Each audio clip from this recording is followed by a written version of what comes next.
Hello student, ये coordination compound का video number 2 है। उपसर्ग संयोजन यौगिक का पार्ट 2 है। तो फर्स्ट वीडियो में हम कोऑर्डिनेशन केमिस्ट्री तक डिस्कस कर रहे थे हम।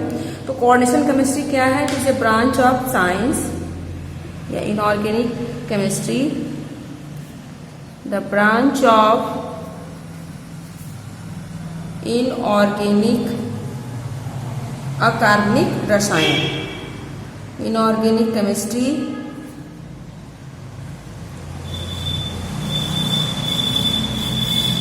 which deals about study of coordination compound. Coordination compound is called coordination chemistry. Clear? तो coordination chemistry या यूँ कह सकते हैं उपसर्ग संयोजन रसायन किसे कहते हैं? तो रसायन अकार्बनिक रसायन की वह शाखा, अकार्बनिक रसायन इनऑर्गेनिक केमिस्ट्री की वह शाखा जिसके अंतर्गत हम कोऑर्डिनेशन कंपाउंड उपसर्ग संयोजन यौगिक का अध्ययन करते हैं, उसे हम बोलते हैं कोऑर्डिनेशन केमिस्ट्री। क्लियर है? तो अब तक हमने देखा कि डबल सॉल्ट क्या होता है और इसके अलावा कोऑर्डिनेशन कंपाउंड क्या होता है, और डबल सॉल्ट और कोऑर्डिनेशन कंपाउंड में उसी में हमने जब दोनों देखा तो हमें समझ में आ गया कि दोनों में क्या डिफरेंस है। और कोऑर्डिनेशन कंपाउंड में कौन सा बॉन्ड बनता है?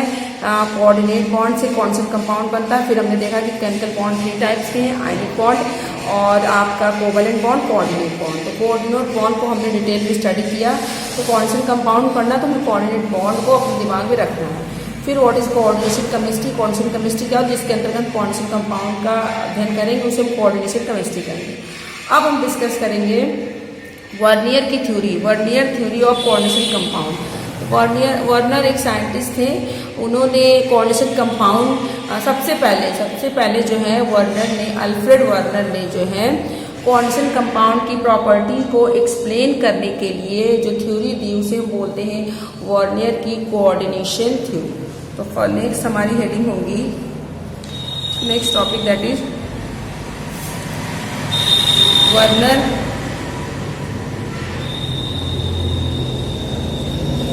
Werner theory of coordination compound. Clear? Coordination compound की वर्नर थ्योरी के बारे में हमको डिस्कस करना है। वर्नर ने सबसे पहले कोऑर्डिनेशन कंपाउंड की प्रॉपर्टी को एक्सप्लेन करने के लिए थ्योरी दी। तो फर्स्ट थ्योरी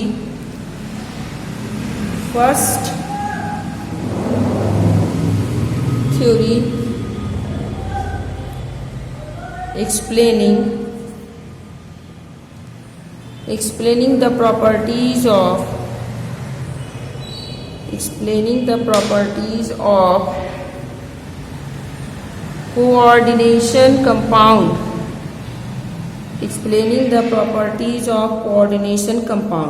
तो ये वो पहली थ्योरी है जो कि कोऑर्डिनेशन कंपाउंड की प्रॉपर्टीज को एक्सप्लेन करती है। Explaining the properties of coordination compound in terms of their structure,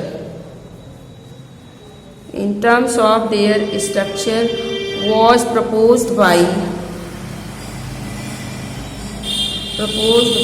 Alfred Werner, is called Werner theory of coordination compound. Clear है? तो वर्नर की कोऑर्डिनेशन थ्योरी क्या है इसको भी हम डिटेल में स्टडी करेंगे। सबसे पहले अल्फ्रेड वर्नर ने सबसे पहली कोऑर्डिनेशन की सबसे पहली थ्योरी किसने दी? फर्स्ट थ्योरी अल्फ्रेड वर्नर ने दी, इसलिए इसका नाम क्या पड़ गया? Werner theory of coordination compound. तो कोऑर्डिनेशन कंपाउंड की प्रॉपर्टी को उसके स्ट्रक्चर के टर्म में एक्सप्लेन करने के लिए, ठीक है, कोऑर्डिनेशन कंपाउंड की प्रॉपर्टी को उसके स्ट्रक्चर के टर्म में एक्सप्लेन करते हुए अल्फ्रेड वर्नर ने थ्योरी जिसे बोलते हैं Werner theory of coordination compound, coordination compound की वर्नर थ्योरी। अब हम देखेंगे कि वर्नर ने अपने थ्योरी में क्या क्या कहा, क्या मेन पॉइंट्स हैं वर्नर थ्योरी के। तो the main points, the brief outline of this theory, the main points of this theory. Werner की थ्योरी के क्या मेन पॉइंट्स थे, उन्होंने अपनी थ्योरी में क्या क्या बातें कही। तो पहला सबसे पहले हम देखेंगे वर्नर ने अपनी थ्योरी में क्या कहा। तो उन्होंने कहा कि जो मेटल्स हैं उनकी दो बैलेंसी होती है। मेटल हैव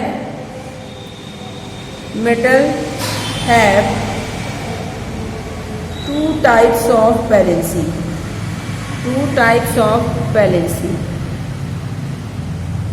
तो मेटल की दो तरह की बैलेंसी होती है। मेटल क्या, देखिए कोऑर्डिनेशन कंपाउंड में एक इलेक्ट्रॉन डोनर है, एक इलेक्ट्रॉन एक्सेप्टर है। तो जो इलेक्ट्रॉन एक्सेप्टर है, जो इलेक्ट्रॉन ग्राही है, वो मेटल है। वो मेटल है जिसके पास की वैकेंट ऑर्बिटल है, रिक्त ऑर्बिटल है। और जो इलेक्ट्रॉन डोनर है वो उसको लिगेंड कहते हैं। तो कोऑर्डिनेशन कंपाउंड, अभी मैं डिटेल में एक एग्जांपल लेके आपको बताऊंगी कि सेंट्रल मेटल एटम कहाँ रहता है, कोऑर्डिनेशन स्फीयर क्या है और लिगेंड क्या है, काउंटर आयन क्या है, सब कुछ डिटेल में। लेकिन पहले यहाँ सबसे पहले समझें कि coordination central metal atom clear है। जो सेंट्रल मेटल एटम है, मेटल है, ये क्या है, ये इलेक्ट्रॉन एक्सेप्टर है जिसके पास वैकेंट ऑर्बिटल है, वो इलेक्ट्रॉन ले रहा है। क्लियर है, इलेक्ट्रॉन ग्राही है। तो जो मेटल एटम होता है कोऑर्डिनेशन कंपाउंड में, जो सेंट्रल मेटल एटम केंद्रीय धातु है, वो उसके पास उसकी दो बैलेंसी होती है। कितनी बैलेंसी होती है? दो बैलेंसी होती है। कौन कौन सी? That is primary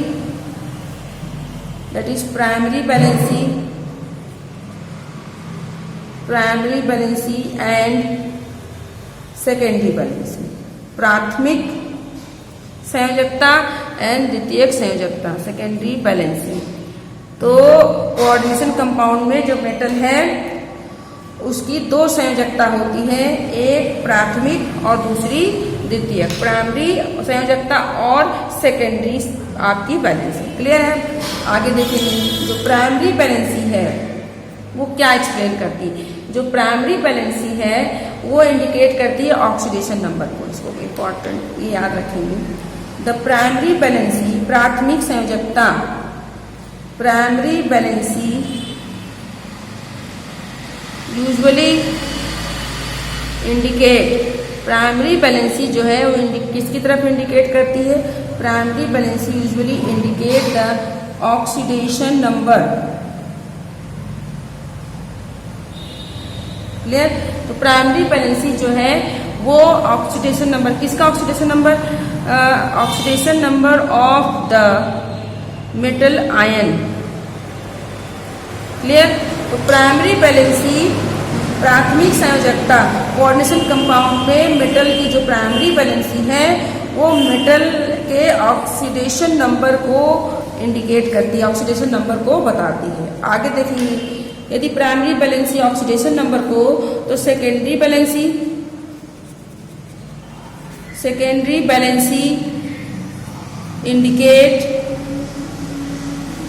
indicate the coordination number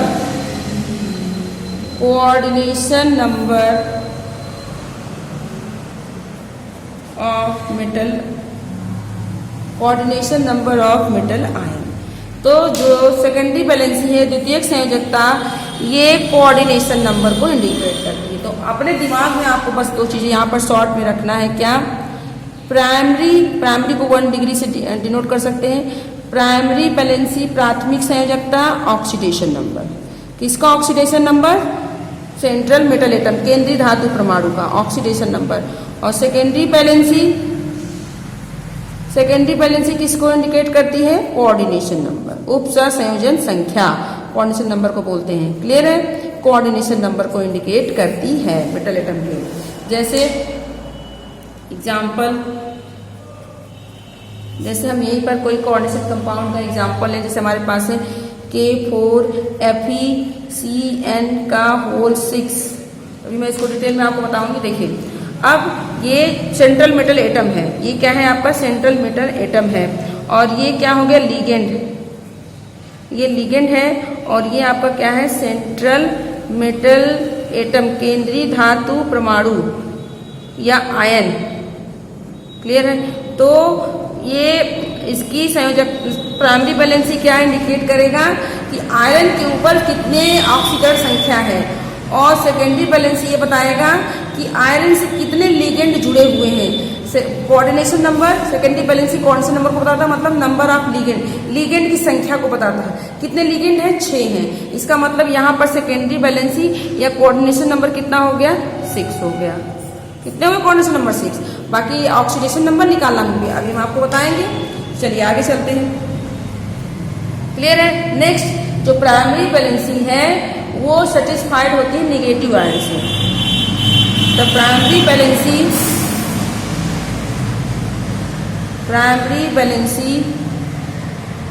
are satisfied by the negative ions, satisfied by the negative ions। जो प्राइमरी वैलेंसी है वो निगेटिव आयन से सेटिस्फाइड होती है, निगेटिव आयन के द्वारा पूर्ण होती है। And secondary valency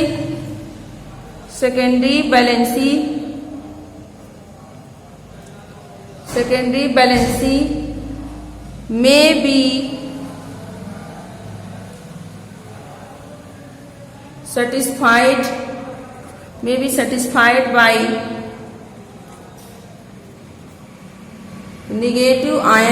satisfied by negative ions, or neutral molecule, or by neutral molecule। Clear है? तो जो प्राइमरी वैलेंसी है वो निगेटिव आयन से सेटिस्फाइड होती है, निगेटिव आयन के द्वारा संपूर्ण होती है। और जो सेकेंडरी वैलेंसी होती है वो आपका निगेटिव आयन या फिर न्यूट्रल मॉलिक्यूल जिनके ऊपर कोई आवेश नहीं है, उदासीन परमाणु अणुओं के द्वारा सेटिस्फाई होती है। क्लियर है? नेक्स्ट देखेंगे आगे। अब देखते हैं जो आपके कोऑर्डिनेशन कंपाउंड में मेटल एटम है वो कोऑर्डिनेशन नंबर या सेकेंडरी वैलेंसी से सराउंड होता है। तो every metal atom can have a fixed number of secondary valency। Clear? जितने प्रत्येक एटम की सेकेंडरी वैलेंसी जो होती है फिक्स्ड होती है अबाउट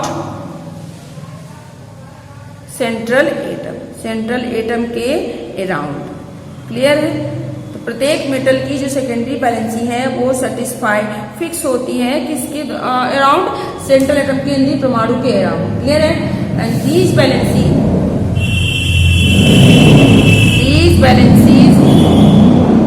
ये जो वैलेंसी है these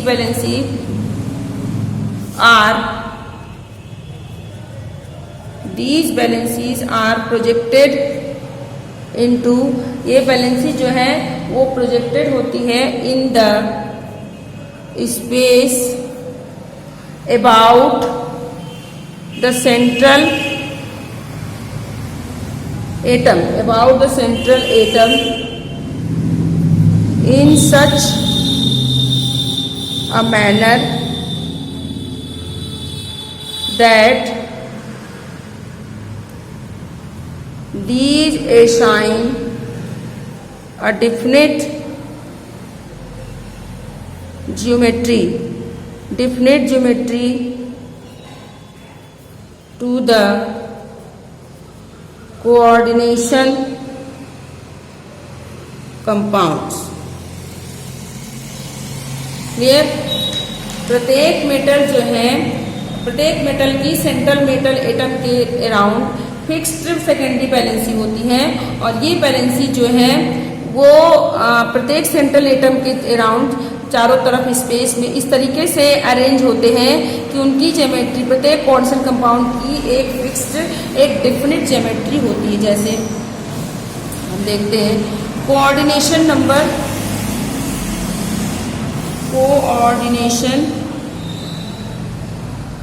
नंबर और आपका है उसके बाद हाइब्रिडाइजेशन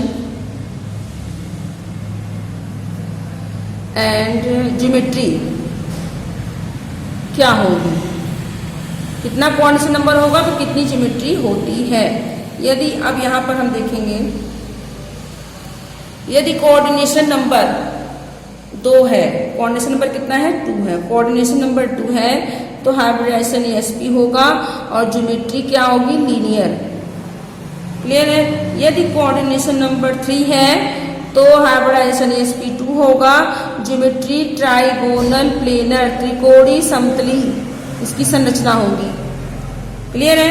यदि कोऑर्डिनेशन नंबर 4 है तो हाइब्रिडाइजेशन तो ESP 3 ही होगा, लेकिन जो संरचना है ज्योमेट्री है वो टेट्राहेड्रल भी हो सकती है, टेट्राहेड्रल भी हो सकती है और साथ में 4 कोऑर्डिनेशन कंपाउंड का संकर sp3 हो और संरचना स्क्वायर प्लेनर भी हो सकता है।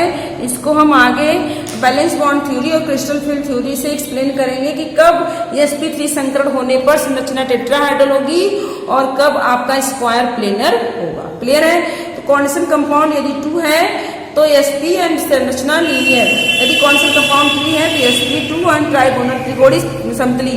यदि कोऑर्डिनेशन नंबर 4 है तो संकरण आपका sp3 ही होगा, लेकिन ज्योमेट्री संरचना जो है आपकी इसकी ज्यामिति वो चतुष्फलकी समचतुष्फलकी टेट्राहेड्रल भी हो सकती है, स्क्वायर वर्ग समतली भी हो सकती है। क्लियर है। अब आगे हम बात करते हैं नेक्स्ट,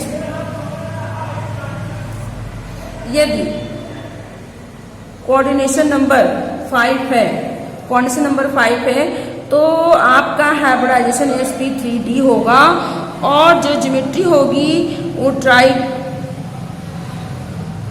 ट्राइगोनल या बाइपिरामिडल, ट्राइगोनल बाइपिरामिडल हो सकती है। क्लियर है। जैसे कि हम वहां पर पढ़ते आ रहे हैं केमिकल बॉन्डिंग में कि लीनियर होगा, ट्राइगोनल प्लेनर होगा, टेट्राहेड्रल होगा, तो इस तरीके से यहाँ पर क्या हो जाएगा trigonal bipyramidal, trigonal bipyramidal. Clear है। और अब हम मेनली हमको 4 और 6 के बारे में बात करना है। यदि कोऑर्डिनेशन नंबर 6 है तो आपका हाइब्रिडाइजेशन sp3d2 होगा और ज्योमेट्री ऑक्टाहेड्रल होगी। क्लियर है। सॉरी, एक चीज यहाँ पे मिस्टेक हो गया। यदि कोऑर्डिनेशन नंबर 4 है तो संकरण sp3 होगा तो ज्योमेट्री आपकी टेट्राहेड्रल होगी। यदि कोऑर्डिनेशन नंबर 4 है तो संकरण क्या हो जाएगा dsp2 तो स्क्वायर प्लेनर संरचना हो जाएगी। अब यदि कोऑर्डिनेशन नंबर 6 है, उत्सर्जन संख्या 6 है तो ज्योमेट्री आपका संकरण sp3d होगा और ज्योमेट्री ऑक्टाहेड्रल ही होगी। अब ये इसके अलावा इसकी जो हाइब्रिडाइजेशन है वो d2 sp3 हुआ, यदि कोऑर्डिनेशन नंबर 6 हो और आपका जो है हाइब्रिडाइजेशन d2 sp3 हुआ तब भी संरचना ऑक्टाहेड्रल ही होगी। और इन्हीं दोनों के बारे में मेनली हमें कोऑर्डिनेशन नंबर 4 और कोऑर्डिनेशन नंबर 6 के बारे में इस चैप्टर में डिस्कस करना। तो दिमाग में आप याद रखिए, यदि कोऑर्डिनेशन नंबर 4 है तो कोऑर्डिनेशन नंबर 4 होने पर यदि ज्योमेट्री sp3 है तो संरचना टेट्राहेड्रल, यदि कोऑर्डिनेशन नंबर 4 होने पर आपका हाइब्रिडाइजेशन dsp2 है तो ज्योमेट्री स्क्वायर प्लेनर, यदि कोऑर्डिनेशन नंबर 6 है तो sp3d2 पर ऑक्टाहेड्रल, यदि कोऑर्डिनेशन नंबर 6 हो और ज्योमेट्री d2 sp3 हो तब भी संरचना ऑक्टाहेड्रल होगी।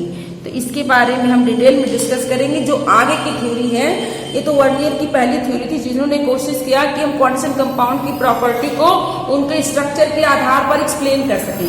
तो मेनली हमें इस थ्योरी से ये मिल जाता है क्योंकि कोऑर्डिनेशन कंपाउंड में जो सेंट्रल मेटल एटम है उसको फिर से हम ऑर्डिनरी थ्योरी को डिटेल में अपने दिमाग में डिस्कस देखेंगे कि क्या डिस्कस करेंगे कि क्या कहा गया है।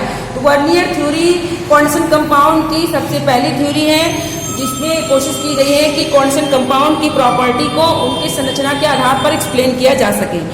तो उस थ्योरी में वर्नियर ने कहा कि जो कोऑर्डिनेशन कंपाउंड में जो सेंट्रल मेटल एटम होता है उसकी 2 वैलेंसी होती है। जो पहली वैलेंसी है, जो फर्स्ट वैलेंसी होती है वो ऑक्सीडेशन नंबर को प्राइमरी वैलेंसी 2 है, प्राइमरी वैलेंसी और सेकेंडरी, प्राथमिक और द्वितीय। तो जो प्राइमरी वैलेंसी है वो ऑक्सीडेशन नंबर को इंडिकेट करती है सेंट्रल मेटल एटम के।